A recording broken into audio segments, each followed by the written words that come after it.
Góðan daginn, ég ætla að taka símann með hérna svo ég tala ekki allt og lengi. Hérna, þetta hvar kemur tíminn?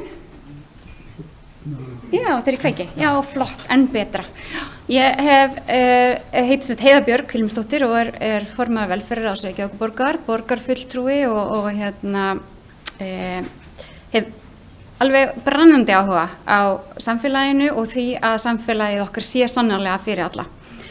Ég ætla að byrja á því að segja að ég var varaformaður MS-félagsins lengi og kynntist í gegnum það, í gegnum norrænt samstarf, ég var formaður norræna MS-ráðsins, kynntist í gegnum það fjölda fólks sem með MS og aðra taugasjúkdóma, ótrúlega hæfileikaríkt fólk með alls konar menntun og alls konar þekkingu sem að ég bara dreymir að hafa, sem að ekki fékk tækifæri á vinnumarkaði og bara sú lífsreynsla mín í gegnum þessi 6 ár sem ég var virkið í þessu norræna og Evrópusamstarfi einhvern veginn opnaði enn frekar augum minn fyrir því hversu mikið við erum að fara á mis við sem samfélag, að vera ekki samfélag sem að býður alla krafta velkomna.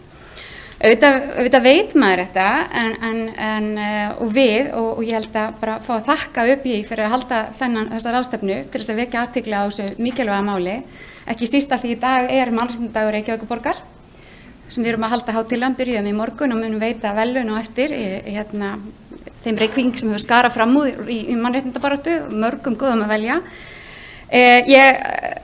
Það svo margt sem að gert fyrir fólk sem að með einhvers konar skerta starfsgetu eða eitthvað, til dæmis þessi ritun, og ég var að segja það ráðan, ég var í borgarráði í morgun en ég stalst til þess að hafa kveikt á glugganum til að geta fylgst með okkur og þá var þessi ritun mjög góð fyrir mig, þó ég gat aðeins fylgst með og mjög spennandi eins og framtíðarsýnin og allt þetta sem þið voru að tala En eins og ég sjá að heiti þá var ég formaður stýrihóp sem atvinnu- og virkniúrræði á vegum Reykjavíkurborgar til að auka tækifæri til virkni og vinnu fyrir einstaklinga með skerta starfsgetu og langtíma atvinnuleysi án fötlunar og greininga. Þetta svona létt og skemmtilegt og þjált orð og ég sleppti ykkur aðeins við að setja allt saman í titilinn. Við vorum auðvitað nota Reykjavíkurborg alltaf samning Sameinuðu þjóðanna um réttindi fatlaðs fólks. Það auðvitað leiðarljós Reykjavíkurborgar í allri þjónustu og bara í samfélaginu öllu, ekki bara endilega í þjónustu við fatlað fólk, heldur bara þegar við erum að veita þjónustu. Að allir eiga að geta lifað sjálfstæðu lífi og að við viðurkennum það að við erum alls konar, eins og bara erindið ég veit að þegar Jón Gnarr var borgarstjóri var þetta ekki hans helsta slagorð, alls konar fyrir alls konar, já, alls konar fyrir aumingja, líka það var líka bara fínt, við erum öll aumingjar inn við beinið, eða ekki? Og í stefnu Reykjavíkurborgar í þjónustu við fólk fatlað fólk á heimilinu sínu, þar sérstaklega að tala það að þessa hugmyndafræði sjálfstætt líf og sérstaklega að tala það að fólk eiga að fá að velja hvar það býr og með hverjum og þá hlýtur það sama eiga við að maður fá að ráða því hvar maður vinnur, kannski ekki alltaf með hverjum því að maður fær nú ekki alltaf að ráða því hvort sem að maður með fötlun eða ekki, en maður ræður allavega hvar maður vinnur og við hvað og það var bara alls ekki raunin og það auðvitað alls ekki raunin ennþá og þegar ég kem inn í borgarstjórn 2014 þá ennþá mjög mikil óvissa þessi mál, það hafa auðvitað við yfirfærslu málaflokksins 2011 þá einhvern veginn var þetta skilið eftir eins og þið þekkið og einhvern veginn engin alveg ekkert samkomulag um það hver ætti að sjá atvinnumál, hver ætti að sjá uppbyggingu vinnustaða eða slíkt og það var eiginlega svolítið til þess að það gerðist og lítil og mér fannst til dæmis allt og lítil nýsköpun, allt og mikil svona einhvern veginn ef þú ert með fötlun eða skerta starfsgetu þá hlýtur þig að langa að vinna á svona vinnustað sem eru margir mjög góðir en við erum bara alls konar fólk og viljum vinna á alls konar vinnustöðum.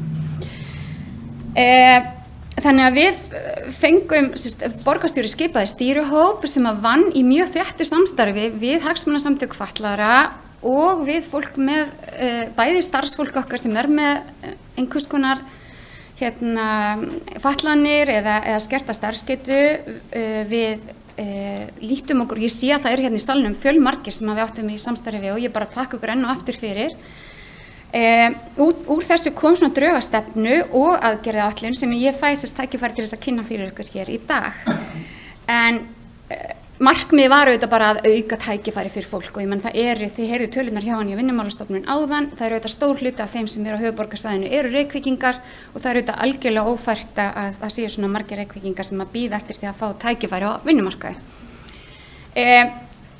Þannig að við svona vildum gjarnan, sko það var mjög mikið talað það í upphafi að við ættum að vera fyrirmyndar vinnustaðar og við ættum að sýna samfélagslega ábyrgð. En þú veist, samfélagslega ábyrgð, þú veist, gott og vel, en þetta samt ekki bara samfélagslega ábyrgð.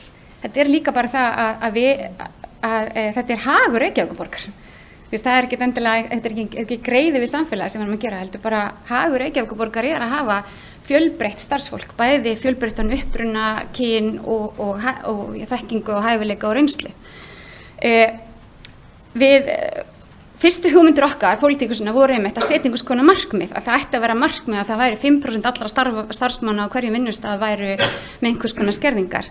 En okkur var fljótlega gert það ljóst að það ekki hægt, þar sem að það ekki laufilegt hreinlega að merkja í starfsmannakerfi fólk og flokka það eftir því hvort það er með einhverja skerðingar. Þið vitum náttúrulega ekki, það er ekki það að sjáast utan á okkur og auðvitað væri það á mörgu leyti fáránlegt. Þannig að ég myndi náttúrulega helst til að sjá að þetta þyrfti ekki að vera átak og þyrfti ekki að vera einhvers konar samfélagsleg ábyrgð eða stöðug vinna, heldur þetta væri bara sjálfsagt.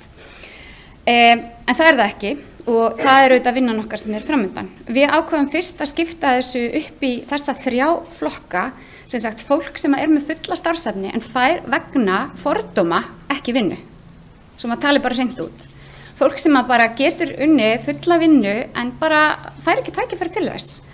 Þar viljum við absolutt standa með fólki.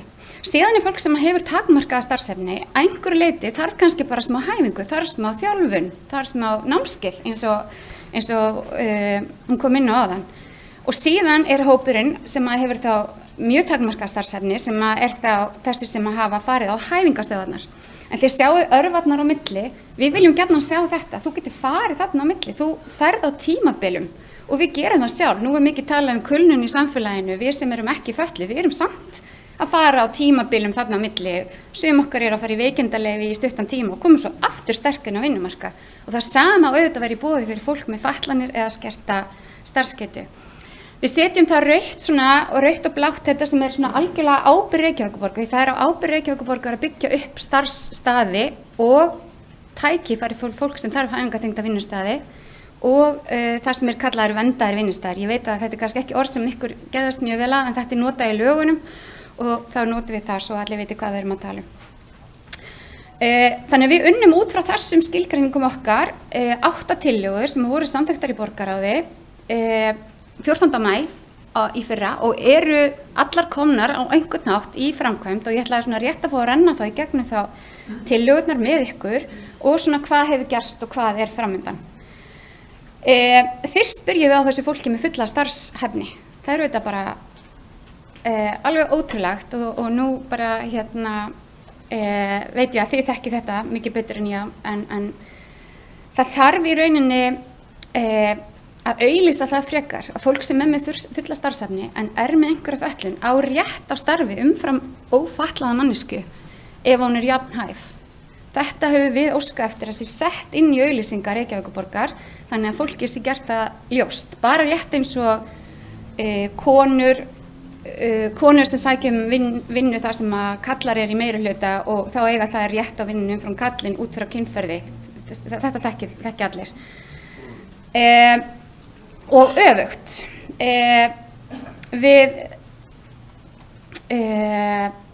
Í rauninni þetta eru þessir, nú hoppa ég beint í tillöguna, þetta er þessi flokkar, ég get nú hoppa yfir þetta, þetta er þeir hópar sem að tillöguna ná til, þetta er tillöga 1.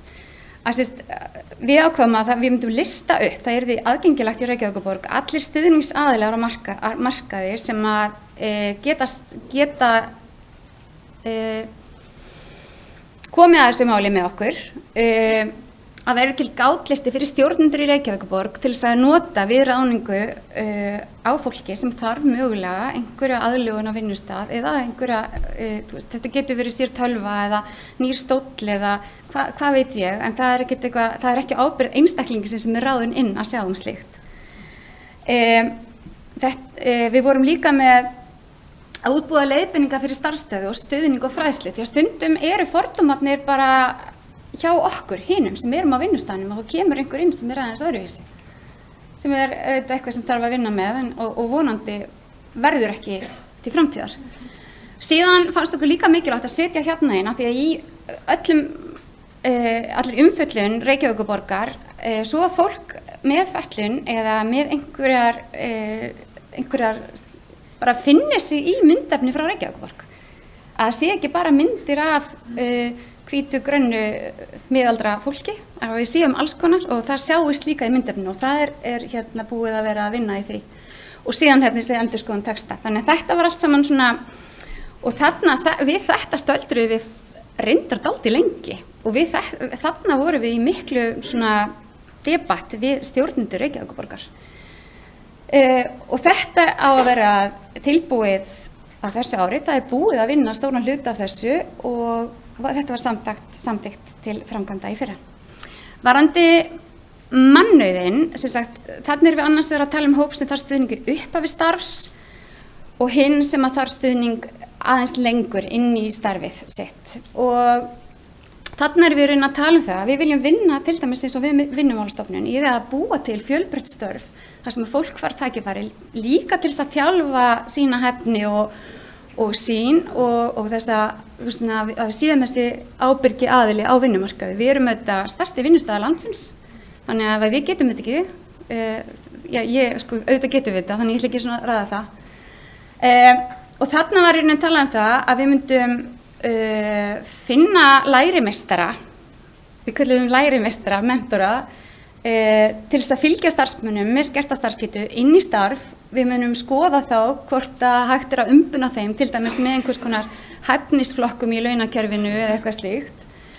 Að við fjölgum ráðningum öryrkja með vinnusamninga og við veitum hennan stuðning í rauninni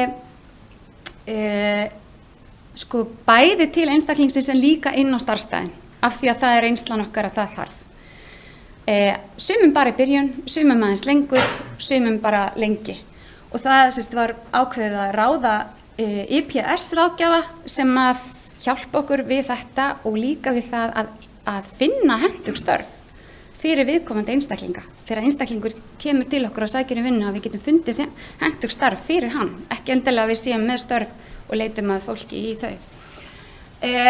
Við stækkuðum atvinnumálapott 10 milljónir króna. Það er sá pottur sem að stjórnendur borgarinnar geta leitað í til þess að fá stuðning, sérstaklega þeir sem eru að fá ráðningu í gegnum þetta atvinnum með stuðningi og Vinnumálastofnun greiðir hlutalaunana, þannig að þetta er í rauninni vinnustöðunum á kostnaðarlausu og þetta er full nýtt núna og við erum að skoða að auka enn meira í þennan vinnupott þar sem þetta hefur gefist mjög vel. IPS-ráðgjafanir komið til starfa og við sjáum líka góða raun af því. Síðan er það uppbygging þessara vernduðu vinnustaða eða hæfingatengdu vinnustaða sem að hefur setið á hakanum og það eru kannski fólk sem er erfiðara að ráða inn á þessa hefðbundnu vinnustaði okkar. Þetta er fólk sem að þarf bara meiri stuðning og stuðning út í atvinnulífið. Auðvitað viljum við helst að þessi staðir séu allir í samstarfi við atvinnulífið og þeir eru það og hafa þróast meira og meira svoleiðis. Jafnvel er það þannig að sumir sem eru að vinna til dæmis eins og Gylfaflöt sem við þekki koma jafnvel ekkert þangað. Þeir fara bara beint í vinnuna sína hjá Eimskip eða hvar það er og eru þar með stuðningnum sínum og það er auðvitað frábært. En að þeir hafi þennan bakgrunn og þennan bakhjarl sem er þeirra vinnustaður og stuðningin sem þeir þurfa til þess að sinna vinnunum sinni. Þarna þurfum við að huga meiri fjölbreytileika og það í rauninni fengum við bæði frá fagfólkinu en ekki síður frá þeim sem hafa verið að vinna þarna. Og mér fannst það að mörgu leyti bara skera í hjarta mitt að til dæmis eitt samtal sem ég átti við mann sem var að vinna hjá Styrktarfélagi sem hlakkaði svo til að þau fari á nýja staðinn upp í Ögurhvarfi því þá fengi hann allavega að fara í nýtt hús af því hann sá aldrei fram á að geta skipt vinnu á ævinni og ég hugsaði bara þetta er auðvitað ekki boðlegt þannig við þurfum að hafa fleiri vinnustaði og fjölbreytta vinnustaði og fólk á að geta valið sér vinnustað.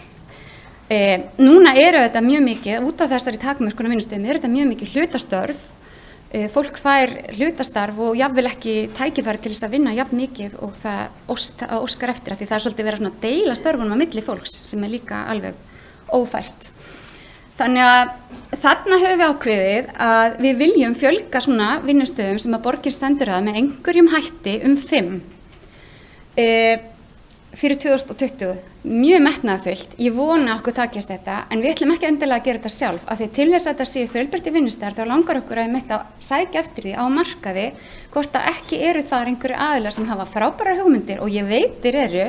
Ég var til dæmis í samtali við Ás styrktafélag sem hafi mikinn áhuga að koma að uppbyggingu slíks vinnustæðar. Þau sem hafa staðið á bakvið með okkar augum sjónvarpsþættina hafa alls konar hugmyndir og fleiri aðilar.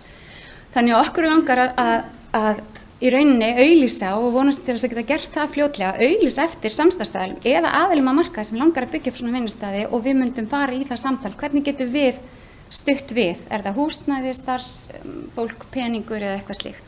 Og ég bind miklar vonir við þetta og hef séð erlendis frá að þetta hefur oft gefist mjög vel.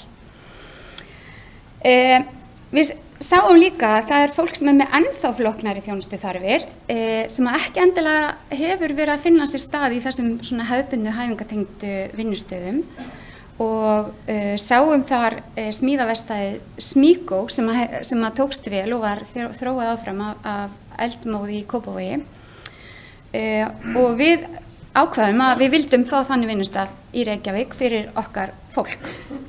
Aðgerðina voru þá bara að finna húsnæði fyrir staðinn. Við vissum að það fólk í búsetukjördunum okkar núna sem að í rauninni var ekki að fá vinnu á daginn við hæfi. Það búið að finna húsnæði, það búið að ráða verkefnastjóra og við erum að vonast til þess að þetta geti bara opnað núna á næstu vikum.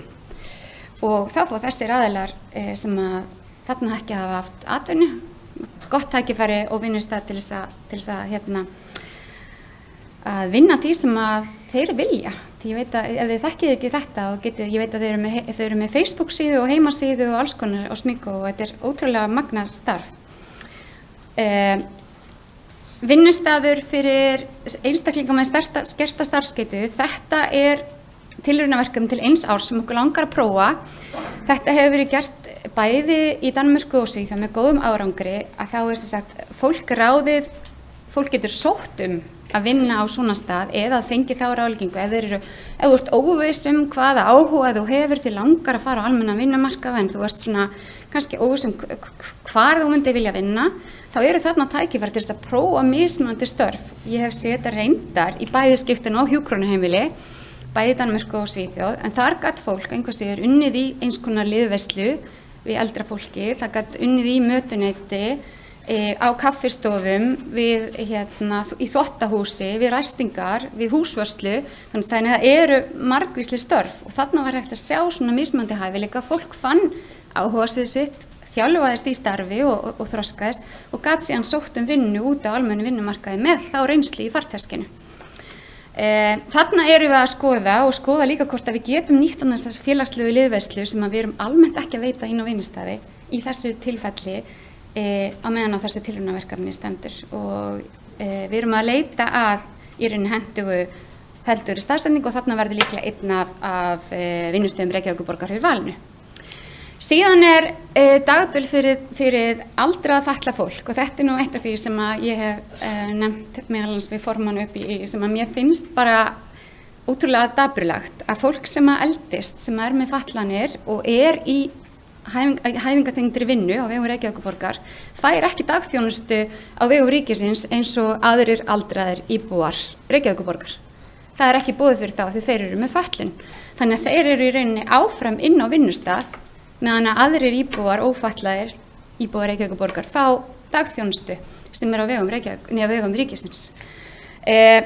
Við í rauninni ákváðum þarna, við ætlum að byggja upp svona stað, við ætlum að veita þessum aðilum dagþjónustu eins og aðrir ófatlaðir fá og við munum herja á ríki áfram með að þetta í rauninni þeirra ábyrgð en við erum með til dæmis í Iðjubergi sem vinnustaðar okkar vegum fólk sem komið yfir 70 sem í rauninni á ekkert ennþá að vera á vinnumarkaði og þess vegna fannst okkur þetta afar aðkallandi. Og við viljum að í rauninni uppbyggingaráætlun ráðherra gerir ráð fyrir þessum rýmum. Þetta ekki endilega, þetta þarf eiginlega að vera sérstaður en eða ekki. Þetta þarf allavega að vera sérstuðningur við þetta fólk og við ætlum að fara í það. Tækifæri fyrir ungt fatlað fólk. Þetta mikilvægt að gera.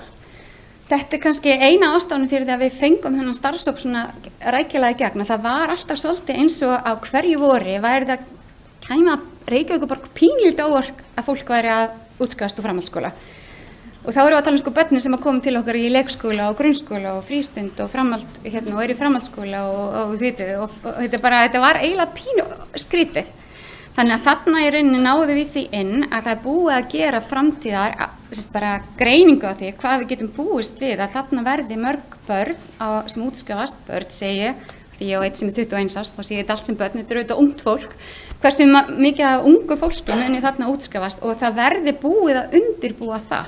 Þannig þegar þau útskrifast sem að þurfa þessa hæfingatengdu vinnu og líka þetta að við reynum að vera þannig samfélag að þau börn sem að útskrifast úr menntun og ekki að hyggja á frekar í menntun eða þá að við getum tekið á móti þeim í samfélagi. Við séum ekki einhvern veginn bara að fjárfesta í því að mennta þau og síðan fáið þau ekki tækifæri. Þannig að við erum allavega búin að koma því núna inn í fjárhagsáætlun Reykjavíkurborgar að þetta verður gert ráð fyrir þessum börnum og það búið að gera áætlun það fram í tíman, hversu mörg þau eru á hverju ári. Síðasta tillagan í rauninni þá þessi hópur sem fólk sem hefur verið lengi á fjárhagsaðstoð, ekki endilega með neinar fötlunargreiningar, en það auðvitað ekki gott að vera lengi án atvinnu, það ekki hollt fyrir nokkurn mann að vera lengi án atvinnu, fjárhagsaðstofur þar ekki mjög lág framfærsla og þarna eru einstaklingar sem við viljum styðja sérstaklega vel við, þarna búið að stíga fast inn eftir á þessu ári sem síðan tæpa ári síðan tillögurnar voru samþykktar, það búið að ganga frá ráðningu 2 starfsmanna og það þegar það komnar 18 tilvísanir, það þarna hópur sem þarf að fá tækifæri á vinnumarkaði.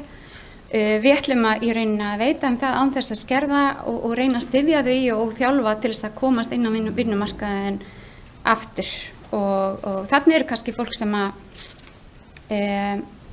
mögulega hefði einhvern mann fengið greiningu, vill ekki fá greiningu, kæri sig ekki það eða bara þar sem að samfélagi hefur ekki veitt pláss, komum við bara svolítið skerta starfsgetu og þarf bara stuðning og þjálfun til þess að komast í tempóið aftur, bara svona eins og við öll ef við værum lengi án atvinnu. En kæra þakkir, ég sagði ykkur, ég get talað þetta í allan dag, þetta ótrúlega mikilvægt, bara þakka aftur upp fyrir að halda þessa ráðstefnu og bara lifi byltingin.